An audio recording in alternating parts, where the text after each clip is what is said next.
Cara, eu vou falar um negócio, eu atendo muito paciente com alto poder aquisitivo, né? Eu também. Os pacientes que eu atendia, primeiro, dinheiro não prediz felicidade. Nem de longe. Tem até uns estudos que tentam mostrar isso.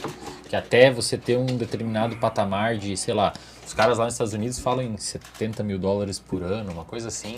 Você consegue aumentar o seu bem-estar, relatado lá em pesquisa, mas depois que subir acima disso, não faz tanta diferença. É tipo, sei lá, no Brasil você ganhar 15 mil, mais que 15, 20 mil... Não vai ser mais feliz. Não necessariamente vai te causar mais bem-estar. Vai produzir tua felicidade proporcionalmente. Isso, não vai seguir as duas linhas, ela é chata. Mas do ganhar 1.000 por mês até 10 muda bastante. Sim, parece que tem um aumento de bem-estar. Tem algumas pesquisas que mostram isso. Agora é curioso, cara, porque quando eu atendia uma população com menor poder aquisitivo, parece que eles eram mais satisfeitos, cara. É muito louco isso, sabe?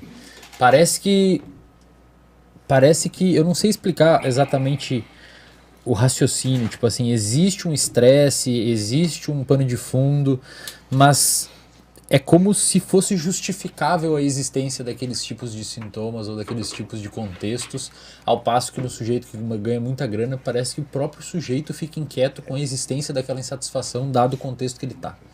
É como se você tivesse muita grana, mas você não tiver nada além relativamente simplório para se agarrar, como um hobby, simplório não no sentido de superficial, mas simplório no sentido de fácil de atingir, um hobby, uma família, um esporte, é que eu acho que, tipo assim, uma rede de apoio, uma frase parece que o dinheiro vai muito, corroendo, sabe? Quando veio tu e o André aqui, a gente falou dessa questão de jogar a bolinha, sabe? E parece que o que causa esse bem-estar é tipo tu ir jogando objetivos e buscando, e jogando objetivos e buscando. É que, cara, a nossa evolução inteira a gente foi um animal que trabalhou, né, cara, pra se sustentar vivo, pra se proteger. Eu boto adendo. A gente é um animal que trabalhou a vida toda, mas a gente tem grandes períodos de não fazer nada. Você pega as sociedades mais primitivas, é um nome feio, assim, mas elas têm grandes momentos de que elas não fazem nada.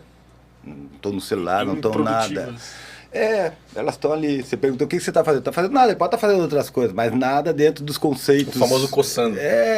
E é impressionante isso, né, cara? Porque não fazer nada é uma coisa que a gente não está mais acostumado. Né? A gente não para. E eu coloco essa perspectiva de não fazer nada no sentido de você ter a capacidade, às vezes, de parar e contemplar. Contemplar o que você fez. Eu adoro fazer alguma coisa e depois ficar... A Vitória sabe, ficar admirando ali 2 horas. Pô, aquele desenho lá que tu postou foi tu que fez aquilo lá? Do gorilão. Puta merda, velho. Tu ficou muito tempo admirando aquele desenho? Eu fico fora, né? E daí eu dou um risquinho a mais, assim. O meu problema com os desenhos é terminar eles, porque eu me apego ao desenho, e daí eu vou ler tudo. E tinha um professor meu que falava que um texto só tá pronto quando você decide que tá pronto. Quando você conclui que tá pronto, porque senão ele nunca tá pronto. Eu acho que o desenho só tá pronto quando você fecha o caderno e esquece ele. Isso, exato. E aí eu tenho preguiça de começar outros desenhos. Pô, mas tu manda bem, eu não sabia desse teu... Esse desenho é muito melhor do que eu. Pô, voltando ali no assunto dos teus pacientes mais pobres e tal, tu acha que não pode ser porque os que estão ricos, eles têm muita ambição, e talvez por isso eles são ricos, e os que são mais pobres, eles não têm tanta? Eu acho que o dinheiro... Eu, inclusive, tenho uma experiência muito própria, pessoal, com dinheiro. O dinheiro, ele é uma parada que, se você não tomar cuidado, você começa, primeiro, a criar e sustentar um estilo de vida que você tem que correr atrás do seu próprio rabo. Então é aquele médico que você conhece, que tem 65 anos e precisa fazer plantão 3 vezes na semana de madrugada para sustentar o jatinho, o iate que ele tem, ou o jet ski que ele tem, um estilo de vida absolutamente caro.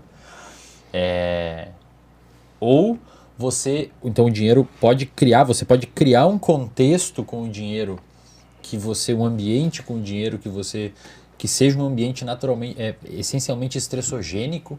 Você se estressa naquele lugar para sustentar tudo aquilo que você criou. E aí você não quer voltar porque pega mal para a sociedade, pega mal para os seus pares, etc. Você tem que sustentar aquilo meio que de uma forma automática, que pode ser ruim para você e pode estar te estressando, mas pelo contexto social você não volta atrás. Ou você perde um pouco a noção de quanto que você tem baseado no quanto você precisa ter, para onde você queria chegar. e com base nas pessoas que você está convivendo e na comunidade que você convive e na experiência que aquela comunidade gera em você relacionado ao dinheiro que você tem. Tem uma pesquisadora chamada Nancy Adler.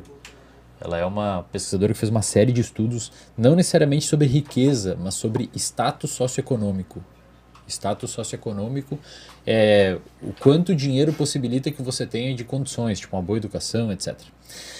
O que ela percebeu? Primeiro, se você ter pouco status socioeconômico, que normalmente está atrelado ao dinheiro, porque o dinheiro te dá um status socioeconômico, você pode ter uma boa escola, morar num bom bairro, ter segurança, etc. Mas se você tem um status socioeconômico baixo, que normalmente vem atrelado a você ter pouco dinheiro, isso é fator de risco para a saúde mental, porque muitas vezes você pode morar num bairro violento, você precisa dormir pouco, você come mal e você etc. Vê seu filho passando fome e isso te estressa e tal. No entanto, você... A pobreza insalubre, é isso que ele está falando. Exato.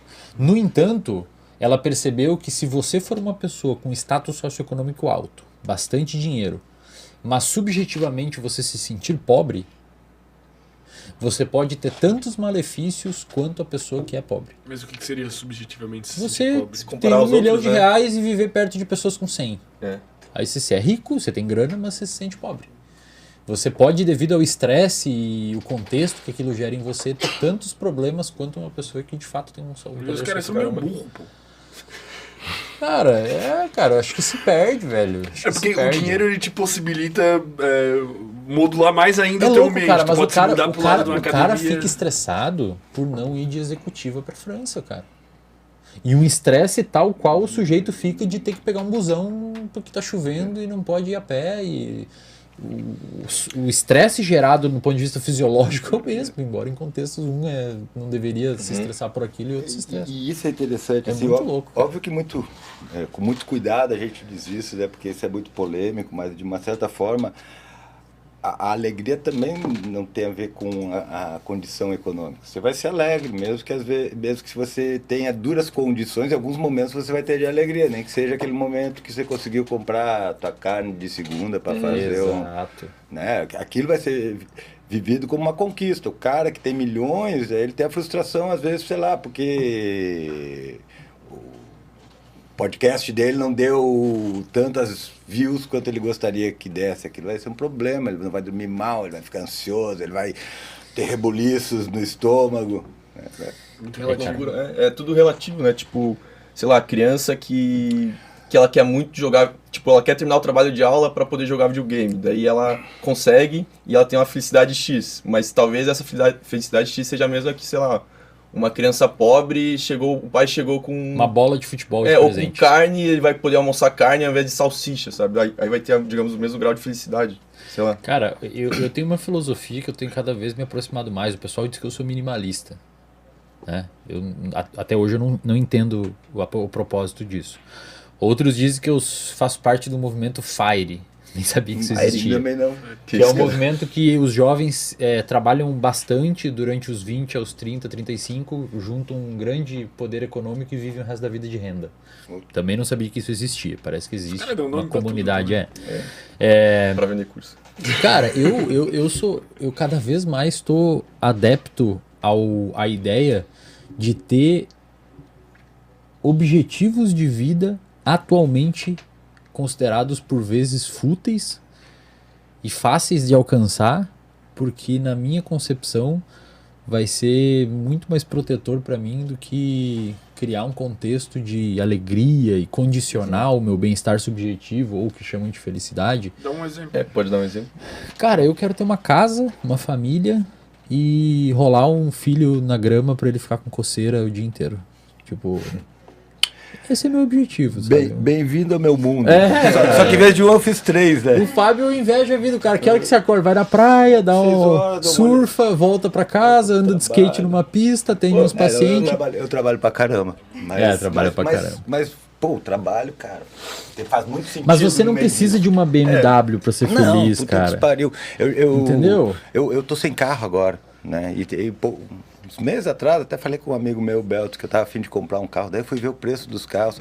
Bizarro. Não é falta de dinheiro, mas daí você começa a botar na conta. Eu disse, não, velho, eu saio 2 vezes por semana de casa. O resto eu trabalho em casa. A gente foi viajar agora, a gente foi pra Urubici, aniversário da minha irmã. Aluguei um carro, velhinho, vale muito mais a pena. limpinho, tá Entrega ligado? ali, Eu entrego ali, acabou meus problemas, cara. Então, eu fico pensando assim, qual é a utilidade do carro? A minha geração ainda é uma geração que nasceu com fetiche em carro, que gostava de ostentar carro, mas isso hoje é um negócio que não tem mais. Né? Cara, eu não tenho carro. Eu tinha, eu vendi. Só os tiozão de 50 que nem eu que ainda gosta de ter o carrão, porque a molecada tem outros focos.